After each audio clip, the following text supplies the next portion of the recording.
Hey friends, if you wish to fix error code 0x80242020 in Microsoft Store, then please watch this video. I will guide you through the procedure. So it's not very difficult. Here's what you have to do. The first solution is to reset the Microsoft Store cache, so it's not very difficult.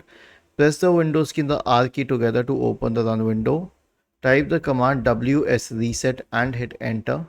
And this will reset the Microsoft Store and relaunch the Microsoft Store. The next solution is to re-register the Microsoft Store. Now we have a command line for this. All you need to do is copy it, search for PowerShell in the Windows search bar, and click on Run as Administrator in the right pane. Paste it here and hit enter.